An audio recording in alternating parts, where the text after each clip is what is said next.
if you are somebody who is overweight, who's depressed, where have those fruits come from, right? Those fruits have come from our habits. And those habits have come from essentially our thoughts. And where did those thoughts come from? Probably something that has happened in our life. So we start to pay attention first to the fruits in our life, and we own it. We have ownership for that, which it's scary to really look at that and, just really, really look in the mirror and look at the reality of where we're at.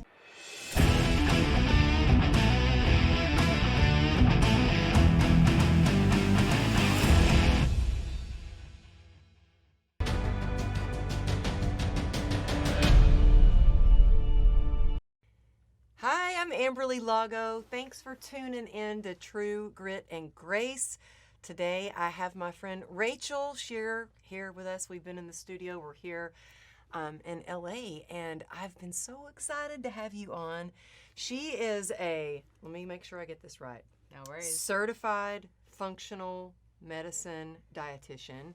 And I did a poll on Instagram, and people unanimously wanted to hear and learn from you because there's so many people that really want to heal their guts. They're either in pain, they're depressed, they're bloated, they don't have energy or confidence, all of the things. And I know with what you have been through, your whole story, you're the person that I go to because you have not only studied it, you've actually lived through this journey of healing your gut. So first I want to just say welcome to the show. Thank you so much. for being I'm honored here. to be on the show. Oh my She's goodness. awesome, you guys. Oh, I just love you. Every time I get to be around you, it's just this energy. You have this energy about you. That's what I say about you.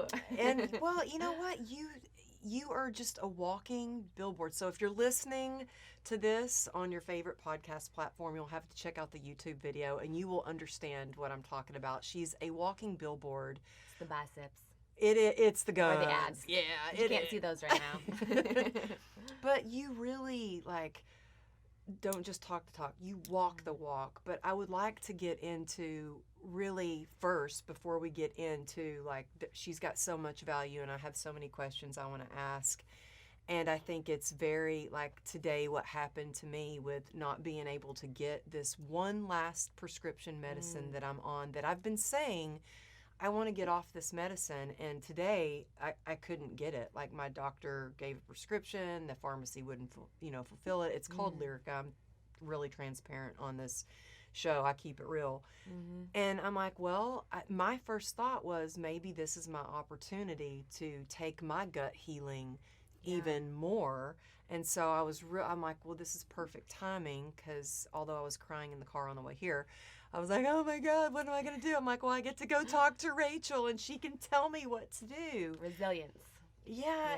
But you and your story, I want to go back a little bit so people understand how serious this was for you. Yeah. So you were doing fitness competitions, modeling. Bodybuilding world. I was a fitness model at the time. I actually grew up as a gymnast and I was a dancer. So for me, my entire life, fitness had been just a huge part of it. I actually grew up in a pretty dysfunctional home, which I know you can definitely relate to that.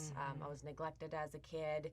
And for me, in order to feel a sense of value and to get any sort of attention, I turned towards hyperachievement.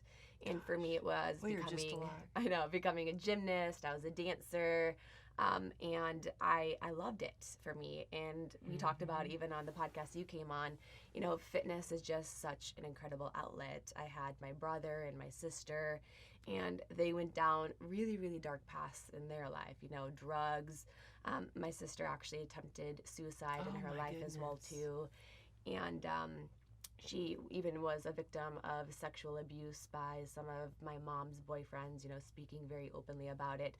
But for me, I was very, very lucky that I had an outlet. And for me, that was fitness. It was dancing. I was on varsity dance team. I was a gymnast and I was a dancer. And I just became so fascinated about the human body and just seeing what I was capable of. I was like, oh my goodness, like I was never the best in school at like grades or any of that stuff. Honestly, I had to bust my ass in everything that I did. When it came to dance team in high school, I would literally, practice for 5 hours, after school every single day just so I could make the team. The same thing when I wanted to become a dietitian and get into a college like Baylor University, I would literally just like study for like hours and hours. That's the grit, man. And that is the key predictor of success is grit. That's Angela Duckworth wrote a book about it. I didn't know it until after I had written my book. I wish I would have read that book first. But grit, it's your hard work that puts you. I busted my ass because I wasn't the best in the room. I was not the smartest. I didn't have the best memory. I wasn't the best in athletics. But I learned through all these experiences, like I could achieve anything that I really wanted to if I was able to work hard enough, almost to a fault, like I mentioned. But when I graduated from high school and I went off to college at Baylor, I was no longer on a varsity dance team. We're doing gymnastics, and that's actually where I picked up weightlifting. And this is where the fitness freak that most people would call Rachel Scheer, six-pack abs, that really came to life, that built up my social media of a 250,000 following, really started to come about, and I loved it. It was a way for me to showcase my mindset, that I couldn't control what was happening around me, but I could control what was happening in here. And I could take what pain that I had, that I was honestly suppressing, and turn what I thought was into something beautiful, like my body, my physique. And is that how you got into doing the bikini competitions and stuff? Yeah, so I got into bodybuilding, and I was like, holy shit, I am good at this. Like, I am good at this. Like, I think I had a little bit of some like genetics in there, but like I said, I just busted my ass and I wanted it. I wanted to become an IFBB bikini pro.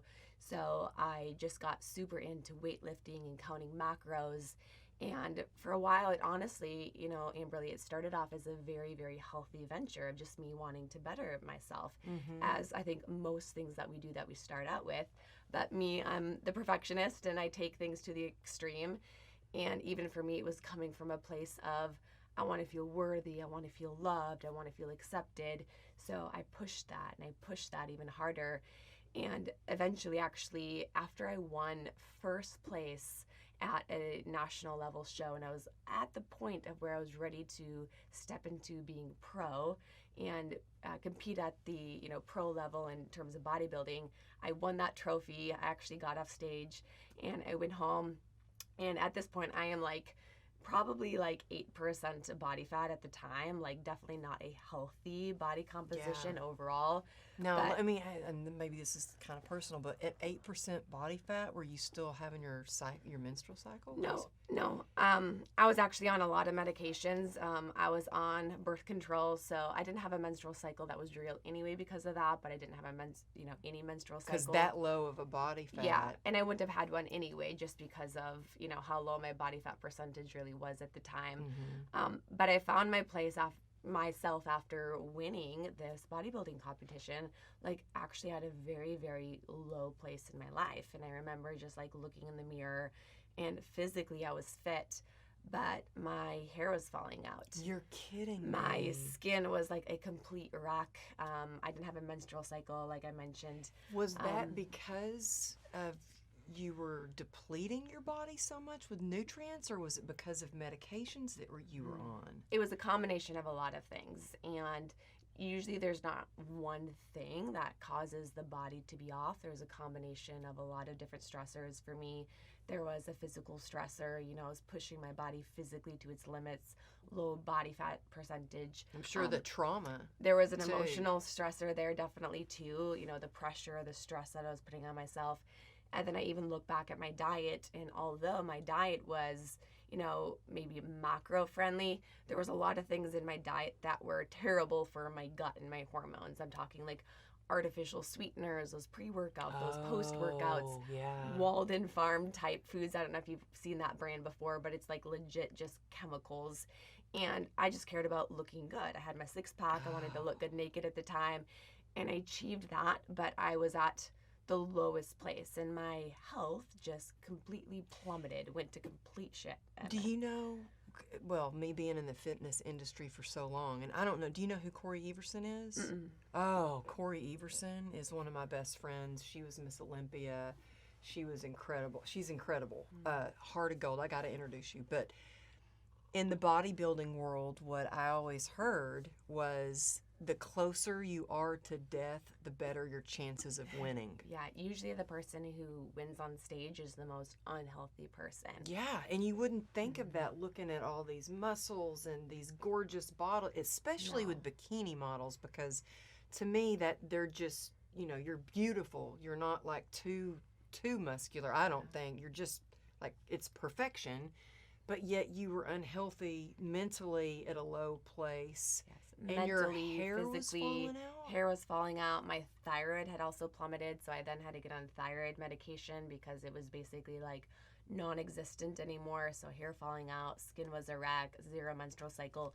But honestly, Amberly, like the worst part for me was my gut. And I started to develop all of these gut issues all of a sudden.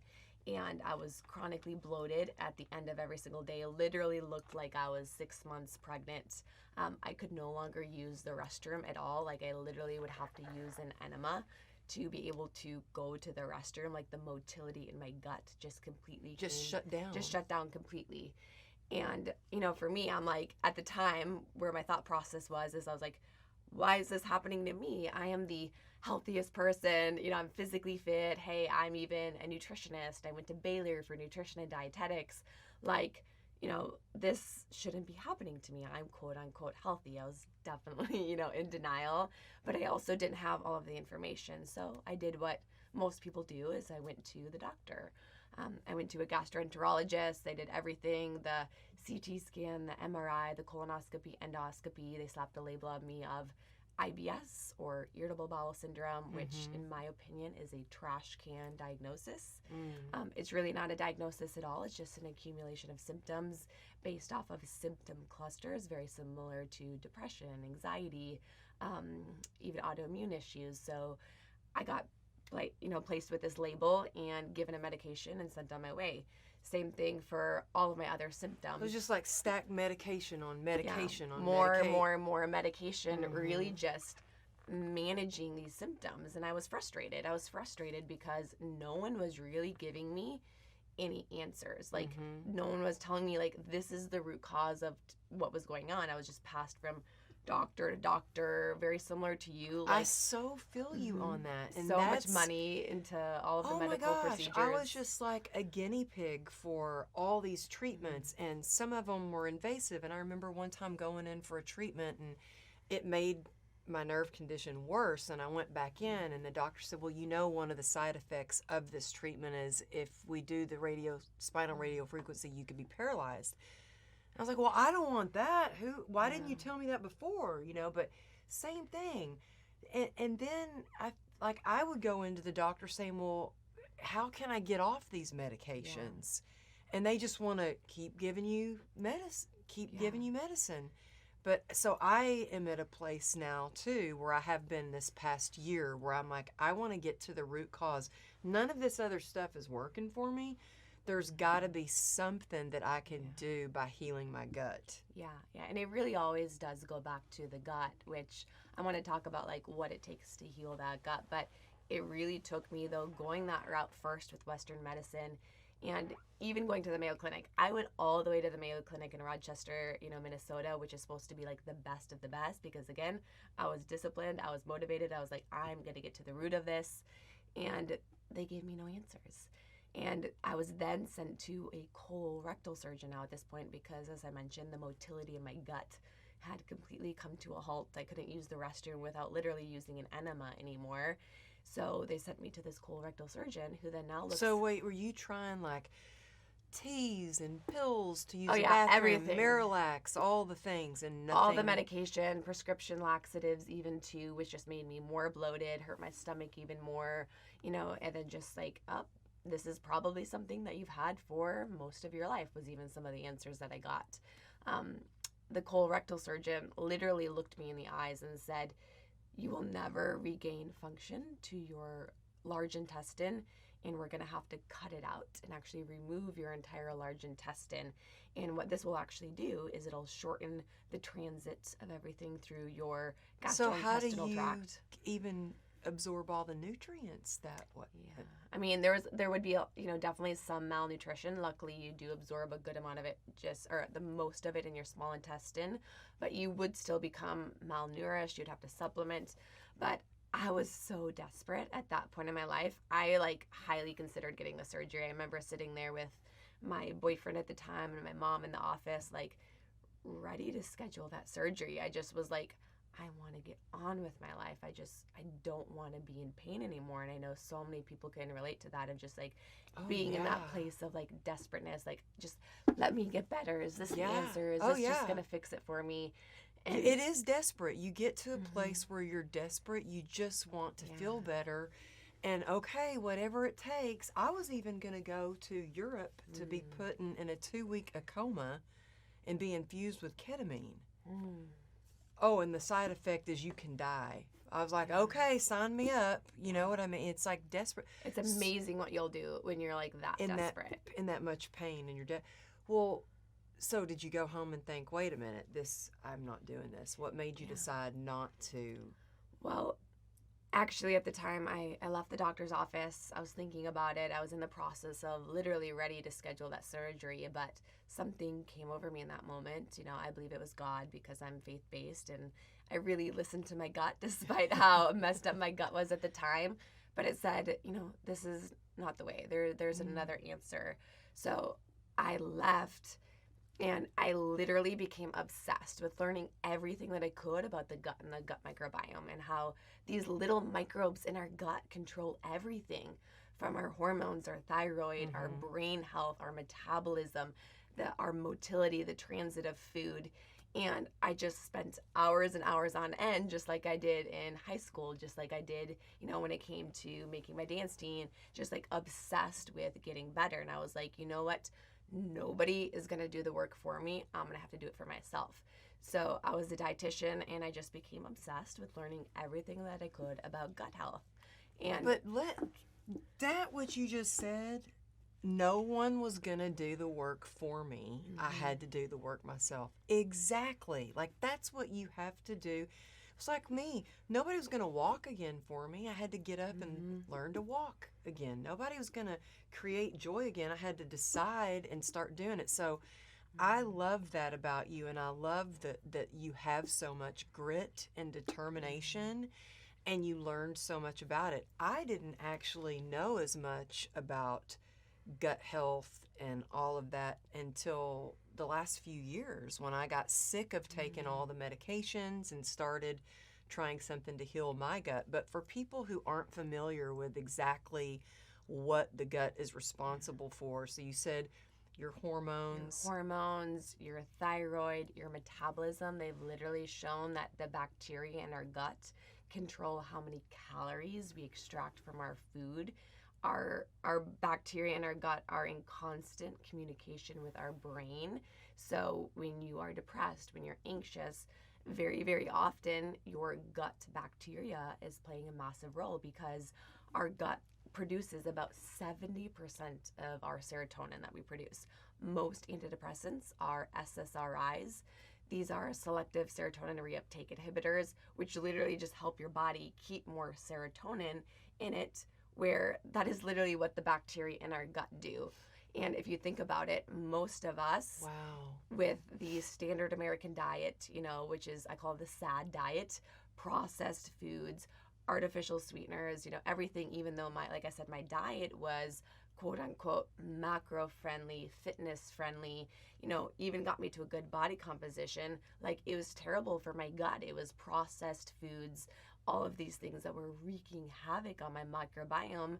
And you combine that with, emotional stress, and the way actually stress affects our gut, as I always explain it, is think of stress.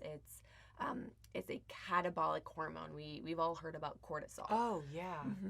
Yeah, and you know what? When I'm stressed, I start to shrink. I start to lose muscle, and I've been away on trips where I'm doing events and I'm speaking on this date. And I mean, I'm grateful for that, but I'm just go, go, go. So, and I get back and I'll walk in the door and my husband will be like, you need to eat. You know why that is? Because it's a catabolic hormone, right? It breaks things down. So if you think about this, our gut lining, it's also a muscle tissue.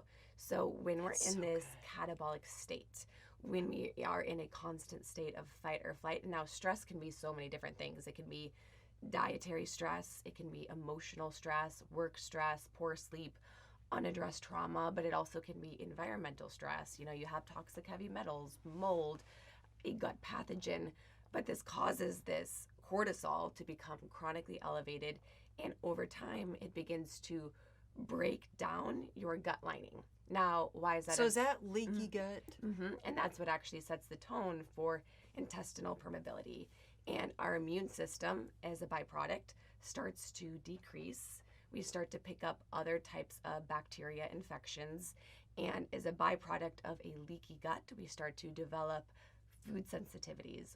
Food is typically not the root cause. Like allergies are something that you're born with, you can't get rid of. But a food sensitivity is something you typically develop because you have some degree of intestinal permeability where you're getting food, bacteria, toxins leaking into the bloodstream, causing massive immune and inflammatory upregulation. So now we have this leaky gut, but also too, this sets the tone for bacteria to overgrow in the body because our immune system has been lowered. We have all of these processed foods, these stressors, and the bacteria in our gut, they're listening. They are paying attention. And when we are in this state of stress and when we're not getting sleep, we're not getting sunlight, you know, we actually can create something called dysbiosis, which is an imbalance of that good and that bad bacteria. So now you kind of think about my story, right? Where I had all of this physical stress, I had this dietary stress, I had this unaddressed trauma too, and all of these different things combined, my gut lining started to break down. My immune system lowered. I started to get bacteria that started to overgrow in my gut because of all of the poor foods that I were eating that were feeding all of this bacteria. And then as a byproduct, the motility started to slow down because our thyroid slows down, our hormones start to downregulate as well too. And the bacteria also play a huge role in the transit of food throughout our body. We actually have something called our body's migrating motor complex. These are cleaning waves, and they sweep bacteria, foods, and toxins to the lower part of the GI tract. And when we have a leaky gut, when we have bacteria overgrowth, this actually gets halted. Comes to a stop for a lot of people, especially in states of stress, right? Because our body is also putting all of its energy towards our extremities, our muscles, because we're getting ready to fight or flee, where now all of a sudden, you know, also our digestive system is shut down, our gut lining is breaking down, bacteria is starting to overgrow, and this is where all of these health issues start to come about for so many people. Now we have autoimmune issues because their immune system has downregulated and they're getting this immune upregulation, and it starts to attack their thyroid, or it starts to attack their colon, leading to something like ulcerative colitis. This leads to skin issues because the bacteria, even like eczema, 100% a gut issue. I mean, I have been really wanting one of my closest family members, like, I'm like, work on the gut health and that eczema will go. It's so much about your food. Then I also have a friend that just told me yesterday that I was talking to her about gut health and want her to try working on her gut and just the health of her gut. And she told me she doesn't use the bathroom. Like, she'll go for 10 days without terrible using the bathroom. And she's like, you know, been on medications and all this, and it's just like shut down. Like, she just doesn't use it. I'm like, that has to be something gut related. Yeah, like that's 100% gut related. I mean, usually at the core, it's going to be bacteria related. Definitely could also be, you know, thyroid related as well too. But again, we actually convert our thyroid hormones, the conversion of T4 to T3, through the gut. So it always goes back to the gut. Typically for anybody, when I see, they address the stressors. So I always start with remove those stressors, because you can't heal the gut. You can change, your diet, you can do all the things, take the probiotics, but if the stressors are still there, if you're overworking, you're not getting enough sleep, if your diet is full of all of these processed foods, I mean, it's going to be a really hard time to heal. And, so often you see like, hey, just take this probiotic, it's going to fix all of your gut. Well, there's nothing wrong with a probiotic, right? Like, take the probiotic. I'm not against it, but we have to deal with these stressors. We have to deal with the shit that's going on inside our head. We need to address, our toxic thoughts that we're experiencing. Where are these coming from? What is the story? How is this showing up in my body? I'm a big believer that, chronic stress, trauma, it's really trapped energy in the body if you really, really think about it.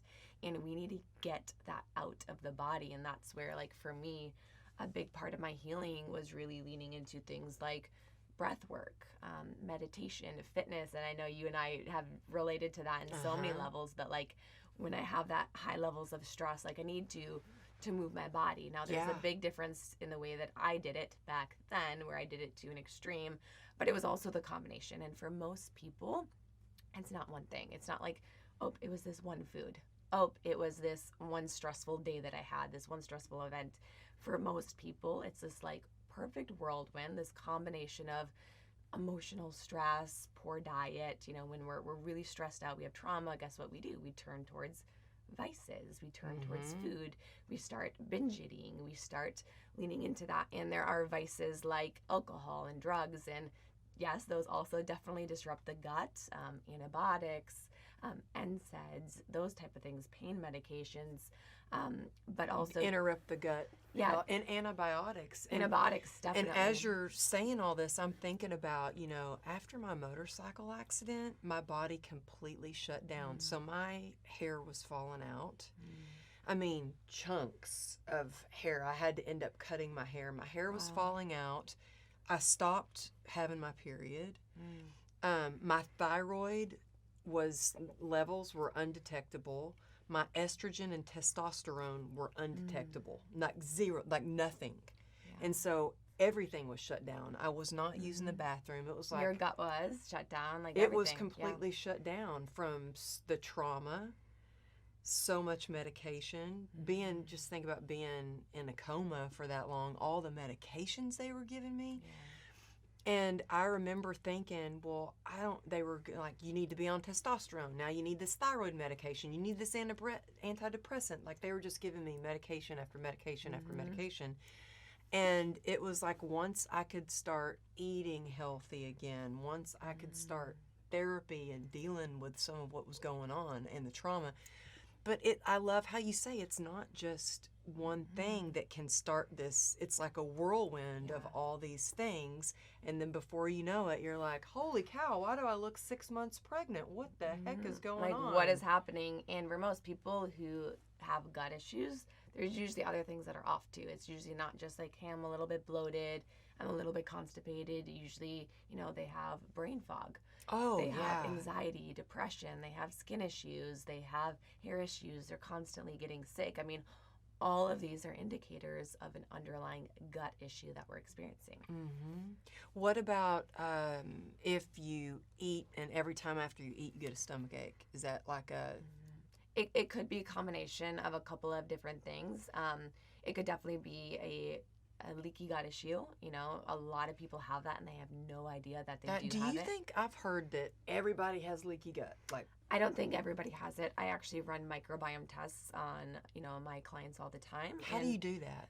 It's a stool test. So they do a stool test at home, and I look at everything between. So you look at poop for a living? I look at poop for a living, and blood, and urine. I get all the fluids from you. Oh, wow. But I'll look at all of their bacteria in their gut. I'll look at probiotics, good bacteria they're missing. I'll look for bacteria overgrowth. Their digestive enzymes very well. That person could have low stomach acid. Wow. They could be low in enzymes, and that could be causing their stomach issues. It could be intestinal permeability. I check that through something called... So you can see all this through poop? I can see all of this through poop. Whoa. I'm a poop expert.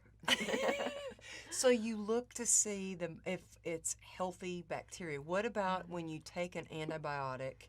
Is it killing off all that good bacteria in your in your microbiome? Yeah, typically it's killing off, some bad, but also some good bacteria. We consider dysbiosis to be an overgrowth of bad bacteria. This is going to be bacteria that causes inflammation, causes fermentation. So hyperfermentation, meaning, you're eating all of these foods and the bacteria are now eating it and they're producing a ton of gas. That's where most of the bloating that people experience actually comes from. It comes from not only what you're eating, but what the bacteria are eating, and they're eating what you're eating. And we're feeding different bacteria based off of the different foods that we're eating. So when we're eating sugar, artificial sweeteners, vegetable oils, we are feeding bad bacteria that causes more inflammation, that causes an increase in bloating. But we also want to feed the good guys too. So I'll look at in a gut microbiome test the ratio of the good and the bad bacteria.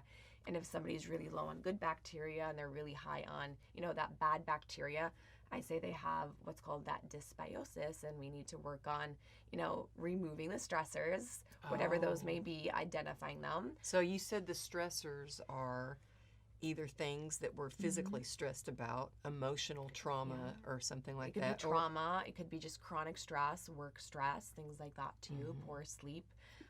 It's not the little stressors that we experience. We're all human. We're going to experience stress. Yeah. It's the chronic stress and unaddressed trauma where our body is immediately going into that state of fight or flight, like super rapidly. So what are some of the things that you want? Obviously, I know like sugar, alcohol, artificial sweeteners. But let's say I'm like, I don't want to be feeding the bad bacteria. What are some things that you should not eat that might be surprising? That would be surprising for people. That would be surprising to find that this is actually not a good thing for you to eat. So it kind of depends. So if somebody already has, let's say, some dysbiosis overall, this person actually may not tolerate a lot of good foods even too, like cruciferous vegetables, broccoli, asparagus, garlic, and onion.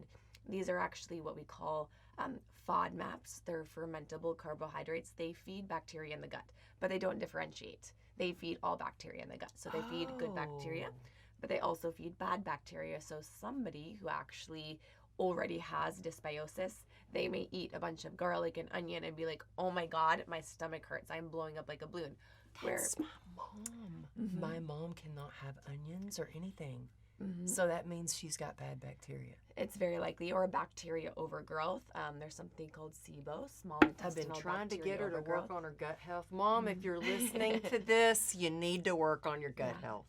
But it'll feed good bacteria too. So let's say somebody has a healthy gut microbiome.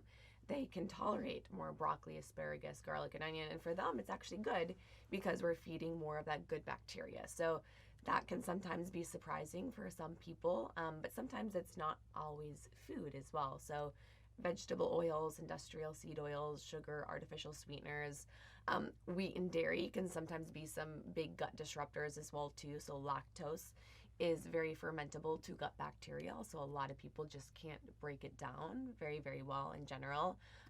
Wheat and gluten, it's also been shown to break down the gut lining and cause a little bit more of that immune upregulation. But sometimes there are things like actually household cleaners, because we don't just absorb things through our gut, we also absorb them through our skin. Yeah, that's crazy to me. And I actually did not realize just how powerful that was until I got out of the hospital after my motorcycle accident. And I told you I had untraceable numbers of testosterone, and they gave me a cream to absorb. A testosterone cream. And you're like, how is this and I was like, how does this work? And I'm like, I slap it on, and all of a sudden my testosterone levels are going up and up and up and up. I was gaining weight. I started growing black hairs on my arms. It was crazy. Like, wait a minute, I don't want this. I'm like, what the heck? Black hair on my arm. I was gaining weight. I went back. I was going to the doctor every month. I said, do you realize every time I'm coming back, I'm gaining more weight? And he tested my testosterone levels, and it was like way up there, like the same as a man. I think it was like 550. Oh, wow. You were probably almost like getting ready to grow a beard at that level. Oh, it was crazy. That's too high. Yeah. It was way too high, but it just it really, after that, I was like, everything I put on my body, I'm absorbing. And so that's why I'm like, okay, I don't know about that lotion. Just like lotion from, I'm talking about like. Yeah. Parabens, those are big gut Yes. disruptors actually too. Glyphosate, which is a pesticide that we spray on food, huge gut disruptor. I run actually a toxin panel on a lot of my clients. That's a So urine I want to test. do this. And I'll actually see parabens, glyphosates, herbicides, pesticides. I actually Wait, one how day, do you see this through the blood? no, this one's actually through the urine. Through Yeah. the urine, you Yep. can see that. Yeah, we excrete toxins through our bile, our sweat, and our urine overall. So we can test the urine and actually see, what toxins are in your body. And everybody has some toxins. But what we're looking at is, are the amount of toxins part of the root cause of your gut issues, your hormone issues, your autoimmune issues? Especially for autoimmune people, they need to test their body's toxic load.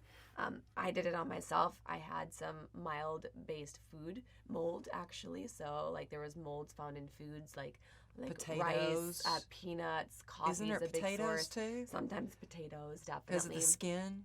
I had glyphosate. I definitely had some parabens in there too. And then I had gasoline, which was so insane to me because I remember the day before my test, and this is where it showed me how, very similar to you, how we absorb everything through the skin, because I was pumping gas one day and I accidentally kind of got it on me. You as that are happens. kidding me. And I did the test a few weeks later and it showed up on my toxin panel. So I absorbed all of that, and that's terrible for your body. So you think about like these household cleaners and bleach and all of these and different I things. clean with no gloves. They kill your gut for sure. I scrub stuff with no gloves. I'm never doing that You need again. the gloves. This is actually an okay time to wear the mask. with That some of is those type of things. wild. But yeah, so household cleaners are definitely big ones. So besides food. I seriously want to do this test. I mean, we were just at a conference with both of our coaches, Bedros Koulian. Shout out Bedros. Yeah, shout out. And he was talking about he was feeling like super tired, brain fog. I mean, he's saying this from stage, so it's not like I'm not telling you anything that he's not talking about. But he was talking about how he was feeling so tired, like had trouble even remembering, like, okay, how do I get home? From mercury. And he had, what was it, mercury? Mercury toxicity. So it's a heavy metal. So that's also. And he was eating a ton of sushi. I mean, That's you can do this also- from like eating, if you love sushi, better watch how much sushi you're eating. Yeah. So yeah, with the brain fog, that's just crazy to me. Yeah, that's actually one of the number one symptoms of people who have intestinal permeability or dysbiosis, because our gut and our brain are interconnected. I've already mentioned how the bacteria actually produce a good amount of serotonin, but there's other ways that it's connected too. So we have something called our vagus nerve, Yeah. and it's the biggest nerve in the body, and it connects our They gut wanted to do all the way a to the brain. vagus nerve implant on me. Yeah, they do that a lot for like depression and anxiety. They'll even do like a vagal nerve stimulator. That's what they wanted to do. And I'm like, okay, what is it? And they're like, well, it's basically brain surgery. I'm like, I was gonna have a thing implanted on my vagus nerve to try to control the CRPS. Yeah. So think about this. When you have intestinal permeability and that vagus nerve that connects to the brain, it actually leads to a breach in that blood-brain barrier. So now not only do you have a leaky gut, but you also have a leaky brain as well too. So this is where toxins and other things start to cross that blood-brain barrier, leading to brain fog, leading to neural inflammation, Alzheimer's, dementia. These are also gut issues at the core. They've shown that low gut diversity, gut dysbiosis, intestinal permeability actually leads to some of these memory issues, like dementia and Alzheimer's later on in life. It's insane. The science is insane about I have to say, I mean, one of my fears was my pain that I don't even like to say the pain would be so bad that I would start to get kind of foggy, brain fog, not be able to think clear.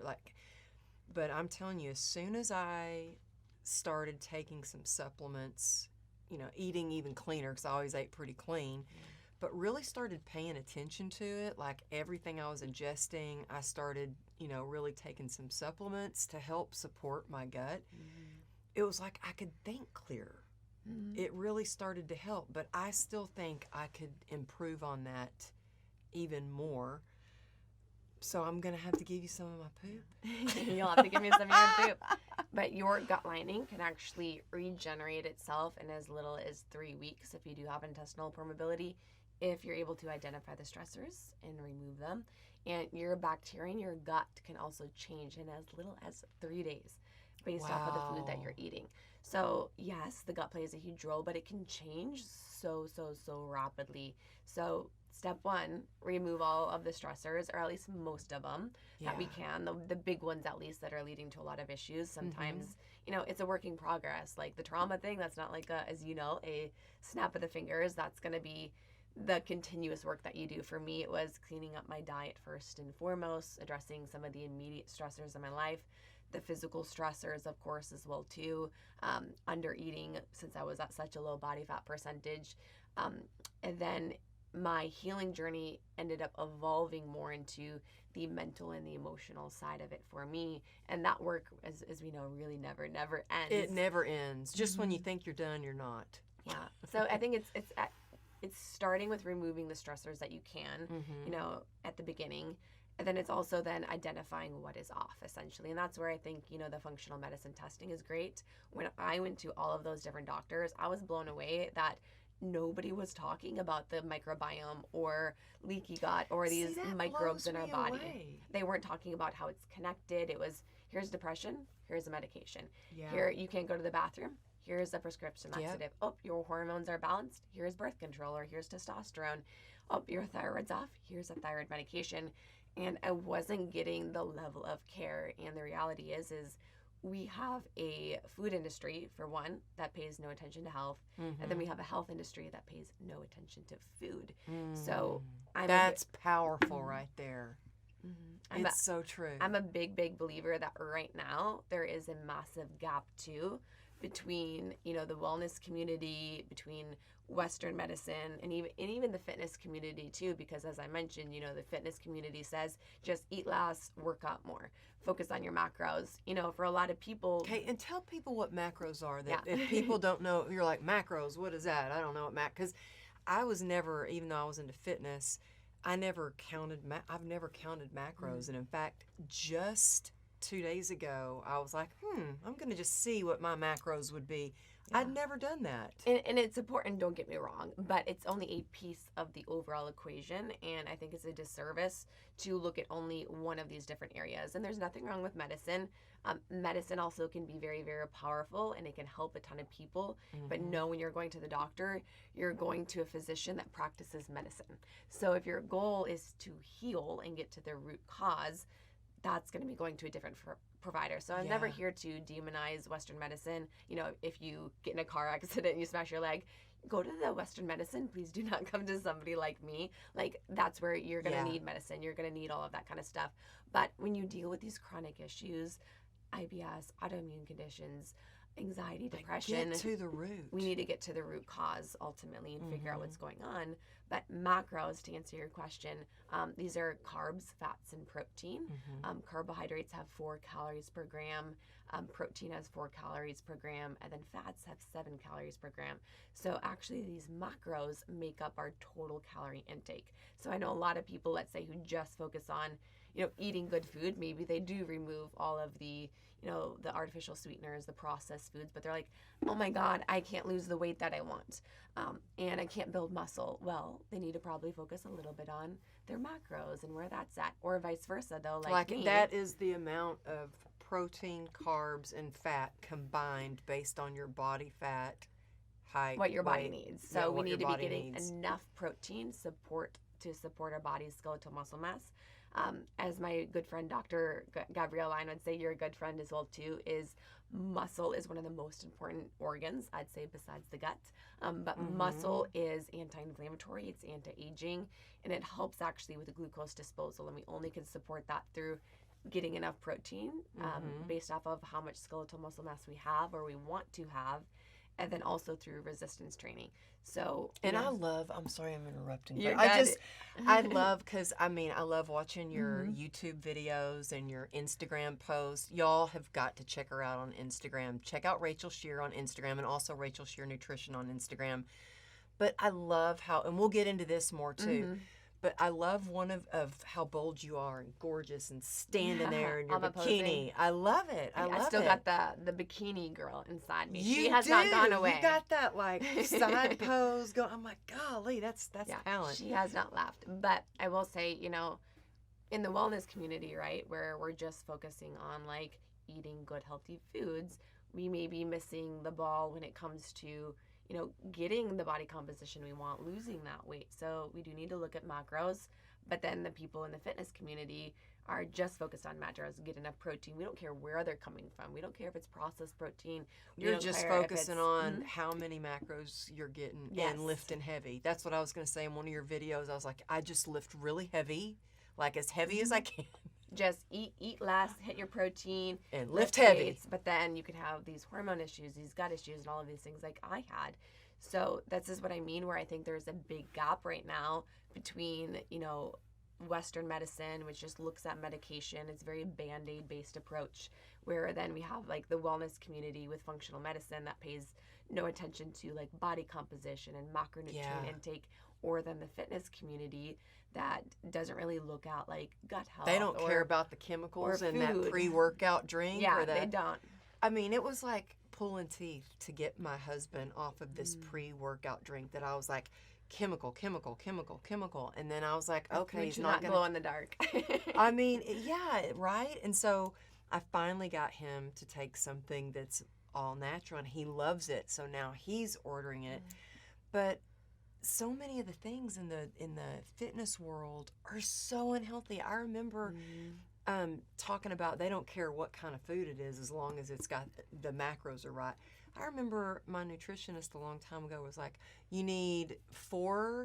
can eat 4 of their like soy hot dog things. That sounds good for you. Yeah, I'm like, what is this? I don't know. I can have 4 of them. Yeah, it was kind of like Frankenfood. Yeah. But just like, I think there is a gap. And if we could all just kind of work together, but more focus on that root cause. And that's like the mission that I'm honestly really on, is bridging the gap between all of this. So like the people who come to work with me is we're going to go into like the macros. I'm going to do all the testing with them. I'm going to also, help them with like what's going to be the best diets and the foods that work with their body. We're going to address like their gut health and work on getting their gut into a good place.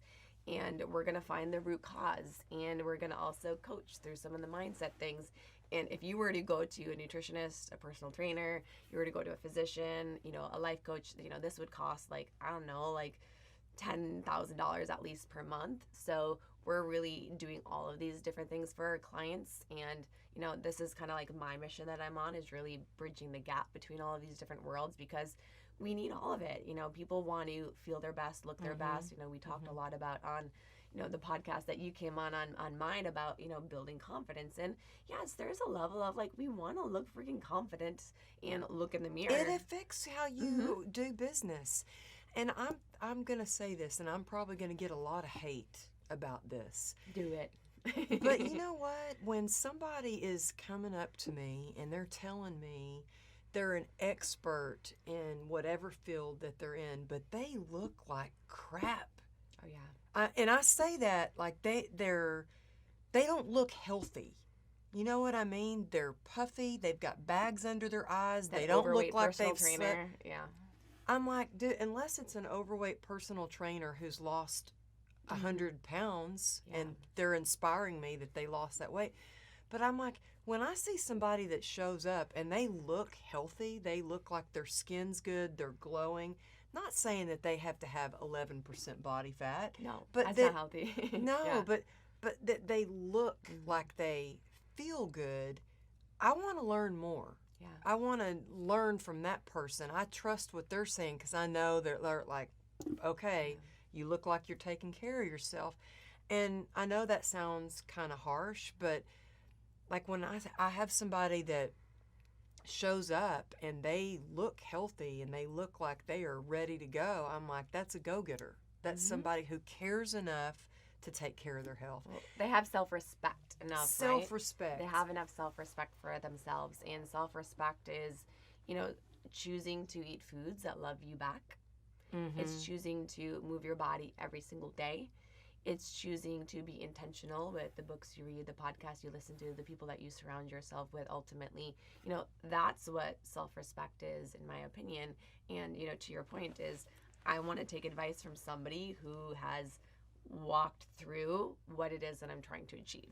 And I love a living, breathing example of and that. I love that you say self-respect. That's such a great way to sum it up because, and I say this because, look, when I got out of the hospital, I didn't look healthy. I looked like I'd been through a war. People wouldn't look at me and go, oh, she's healthy. I mean, I looked like I'd been through a war. But self-respect was I still, even in the hospital, shaved my legs, couldn't get up, couldn't get out of bed. I had a halo. I would shave my legs. I would put makeup on. I would brush my hair. I would sponge bath myself. And I kept getting in trouble because I would even paint my toenail on a leg that I didn't even know if that was going to be the day they were going to amputate it or not. But I'm like, but at least I'm painting my toenails. So that's what I mean about showing up and with self-respect and looking your best. Not perfect. You don't have to be perfect, but that you care enough. I went to go get my dad and take him out of the house, and he just had a back surgery, and we're working on his mindset and stuff. And he said, well, it's a lot for me. I shaved today. And I said, Dad, you need to be shaving every day. I said, you need to shave. You need to get up. You need to get your clothes on. You need to make your own food. Like, that's self-respect. Yeah. You know what I mean? 100%. And I think even going back to the conversation about vices, ultimately, those are people who don't have self-respect for themselves. I'd lost mine. That's why I had a vice. And that is essentially at the core of, how trauma operates as well too, right? We turn towards vices. We don't have that self-respect for ourselves, essentially, respecting our body. Like I said, choosing to eat foods that really, really love us back. It's respecting our body ultimately at the core of everything. How do you think you start to get that self-respect? I think first getting that self-respect is dealing with the inner dialogue. You talk a lot about, leaning in and confronting everything, being very, very real, and just honoring, what is the reality for yourself. So paying attention to the fruits that are there in your life. So if you are somebody who is overweight, who's depressed, where have those fruits come from, right? Those fruits have come from our habits, and those habits have come from essentially our thoughts. And where did those thoughts come from? Probably something that has happened in our life. So we start to pay attention first to the fruits in our life, and we own it. We have ownership for that, which it's scary to really look at that and, just really, really look in the mirror and look at the reality of where we're at. But I think it is hard. And I mean, I was 25 pounds heavier. I went from being 20 pounds lighter than I am now when I first got out of the hospital to completely disrespecting myself. And I weighed as much as I weighed when I was 9 months pregnant. Yeah. And I was just like, how did this person who was a fitness lose respect for myself? Yeah. My gut was all off. It was terrible. But I think it is getting real with yourself and deciding that you want to eat better foods.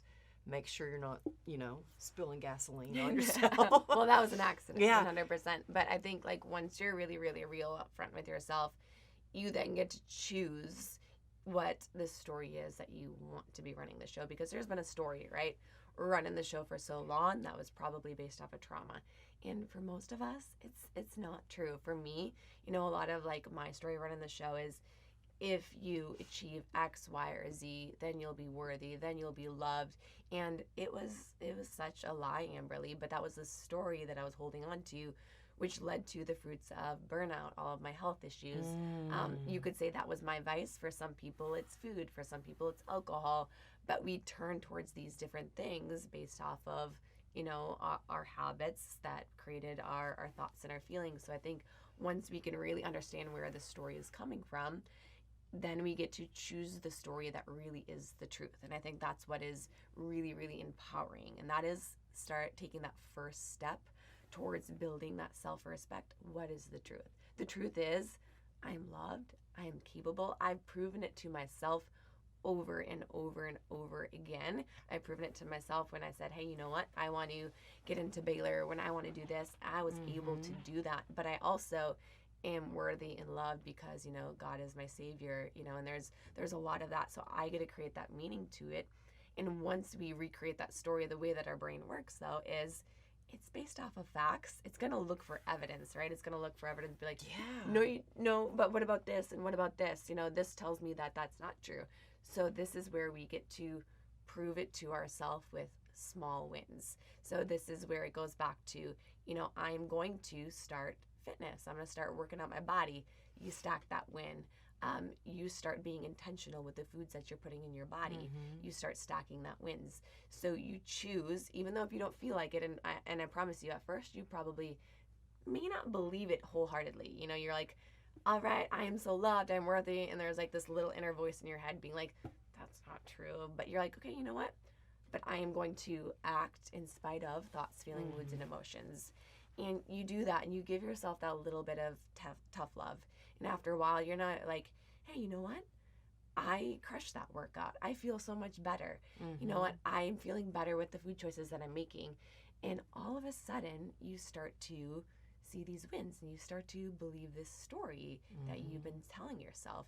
And you start to really reprogram what the truth really, really is. And I think that's how we start to create that self-respect for ourselves. But we have to really first confront what is the root cause. I'm always there about the root cause in the first place. Where did this story come from? You know, and really, really try to understand it. Choose the story that we want to believe to be true, then prove it to ourselves with small wins. And I think it's not like a quick fix, right? You know, there's been many times in my life where too, I've like, you know, I haven't followed through on a commitment and something, but you know that feeling, and I know we talked about it on the podcast you came on, like that erodes your confidence. But you know what? You take that lesson and you take that next step forward, and then you get to look back and say, you know what? The last time this happened, I was able to move forward and move past it and extract these lessons from it over time. And I think this is where true healing really begins to happen. We start to respect our body through the foods we're eating, through the books we're reading, the people we're surrounding ourselves with, being just very, very intentional. And then I think the last thing is really, really then choosing to serve. So I've now taken my entire journey of, you know, from my own trauma, you know, my own choices that manifested in, you know, this extreme side of fitness, to losing my health, almost having my large intestine removed, to then like having to heal my entire gut, you know, become just a gut health expert. And now I get to help people do the exact same. So every day now I am reminded of like my entire journey and just like the purpose for it all. And I get to pay it forward. And I think that's the mission that we're all on, is like, how can I take this pain that I went through, reframe it, recreate it, step into this new version of myself, and help somebody else do the exact same too. Well, you are helping so many people. And I want people to really be able to learn more and get to work with you. I don't know. I mean, you do so much, and I know that you have a whole team of dietitians and coaches that work along with you. Your business has just exploded because people want to feel better. And I actually want to have you check out my poop. We're gonna test the poop, guys. Here's the poop. I'm gonna be a little like, okay, here you go. Okay. I don't test the poop, the lab does. I just get the results. Okay. So I won't actually be dealing with your poop. Okay, then I'm in. Count me in. But I want that. I want the urine test. I want the blood. I want the whole thing. And like I said, we keep it really real on this show, okay? So I ask the questions that I know people are like, well, how much is that? I want to work with her. So if I come in and I want the full workup, because I do, I want to know what toxins that I have, because I've worked so hard on getting healthy, but you never know. Like, am I eating too much sushi? Whatever is going on. How much is it? Do you have a program? Tell me your different programs, and then how much is it? Like, can I work with you? Yes. So I do some one-on-one coaching, but I also have a team of registered dietitians, and they can do everything that I can do. And as I mentioned, it's a combination of everything that I've mentioned between the fitness side, the nutrition side, the testing, the coaching. It's everything all in one. So they'll come, they'll get to it's a whole program. They won't just here's your nutritional plan. No cookie cutter nutrition plans, no cookie cutter fitness They programs. get a real person that's going to show them how to move their body, walk them through it, be there to coach them. This is freaking brilliant. We coach everybody for a minimum of 4 months, but honestly, 6 months is usually the ideal time that we work with somebody for, because again, we are addressing their root cause and we're trying to heal instead of just put a Band-Aid over the issue. And we want this to be long-term and sustainable. And the money that you would pay, to go to all of these different people and trying all of these different things, I mean, typically we're going to pay it, in some way. We can either pay it down the road, paying for our health. As you know, like when you lose your health, like you will pay all of these medical bills and medications. And for me, the biggest thing is like the confidence, my time, my energy, all of those things. It's freedom. So much better, or so much worse for me even than like the financial side of it all. So the one-on-one coaching does all of the testing, and it's coaching for 4 to 6 months. My dietitians are awesome. They're about half the investment to work with one of them than it is to work with me. But we actually are launching coming up our gut health repair program, which is more group-based coaching. And why I'm so excited about this is, I started this mission because I wanted to help as many people as possible. But there is only so many of me, and we can only do so many one-on-ones. So this group coaching model was really meant to do everything also, minus the testing. It does not do the one-on-one testing, unfortunately, so that does have to be one-on-one. But the gut health repair program is actually going to walk everybody through what they need to do to remove these gut triggers, to heal the guts, get rid of bacteria that's overgrown, re-inoculate the gut, heal it, but also the fitness side of it. They get the fitness programs, they get the coaching on the macronutrient tracking, setting their protein, their carbs, their fats, calories. And then we're doing group coaching calls throughout an entire 3-month period. And this is about 1/6 of the cost as it would be to do the one-on-one coaching and all of the testing. Of course, if you're somebody who has like a ton of health issues, I do recommend doing the testing because it's going to give you that much more information. But the goal is to help as many people as possible. So I actually have a code that you can give any of your listeners. You can just use the code Amberly and they can get 10% off, because this week we have actually launched the first gut health repair program. But you can also do the one-on-one testing to work with me. It's a little bit more of an investment. It's typically around $15,000 for a full 6 months with all of the testing. It's very, very hands-on with everything that I mentioned there.